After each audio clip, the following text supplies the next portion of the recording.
Good day, YouTubers. I want to give you an update on the ballasting project I've been working on my CSX Yard, which feeds into the province in Worcester on my layout.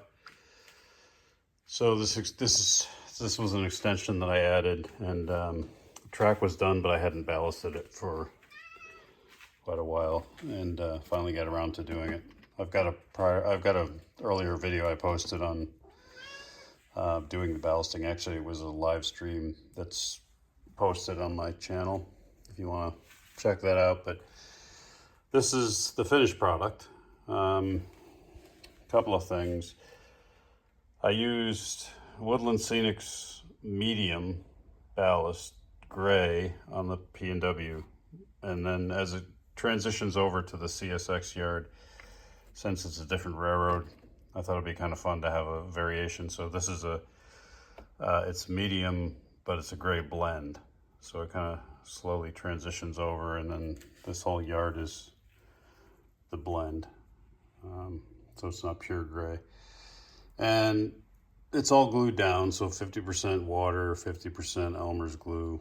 You can use Mod Podge if you want, but I use Elmer's glue and water, and then I add a little bit of dish soap to break the surface tension. I also spray it with a spray bottle with a little soapy water. So I try to get the ballast as wet as I can so that breaks the initial surface tension. So when you dump the glue, it just soaks right in. If you don't do that, it really makes a mess. So, and then, by morning it was dry. So what I did to give it that slightly weathered look, a couple of things. I've got greenery, which is just foam spots here and there, because just as you'd see in the real world, you're going to get some green no matter how well kept the ballast is. So weeds popping up here and there. And then you see that there's rust along the rails, and then there's grunge black in between the rails. And I do that on all of my track with Vallejo pigment, powdered pigments, dry powdered pigments. One is natural iron oxide, aka black, and the other is burnt umber, which looks a lot like rust. So these are my go-to colors for a lot of weathering. But you basically take the burnt umber and a brush, get a decent amount on there, and then just go along each of the rails.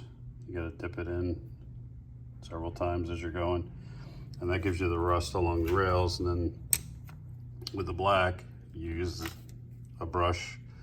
I usually I'll dip it in there, so there's quite a bit on the brush, and I'll just kind of drag it along and let the black go in the center. And then you come back and then you brush it all in so that it kind of blends. And it gives it to me just the right amount of weathering.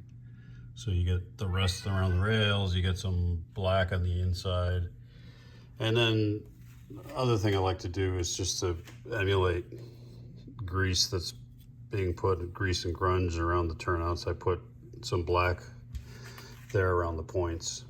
And then little details like this, some of the burnt umber around the base of the signals, like that one and the dwarf signal here, just give that illusion that there's some rust. A little bit of black around this one, and then anywhere there's a switch stand, I use the burnt umber to give it a bit of a rust look, like you see here. This is one of those Rick stands.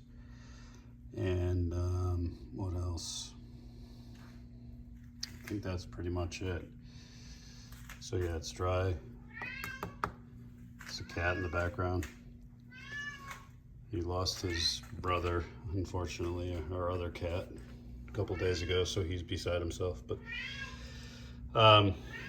so I think it came out pretty well, pretty good. And now I can start cleaning it and getting the trains back. One thing I will mention is, and I've talked about this in other videos,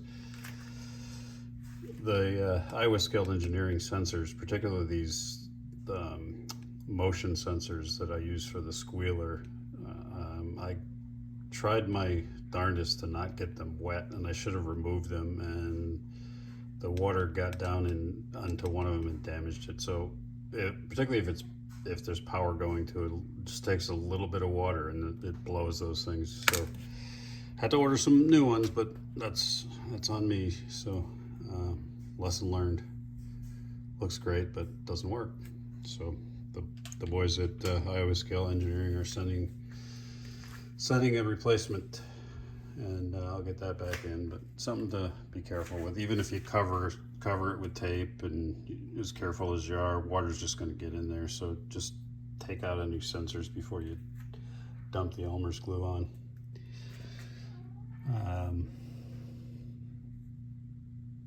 There you have it. The CSX Yard. Hope you like it. Hope there's some helpful tips. Have a good day. Cheers.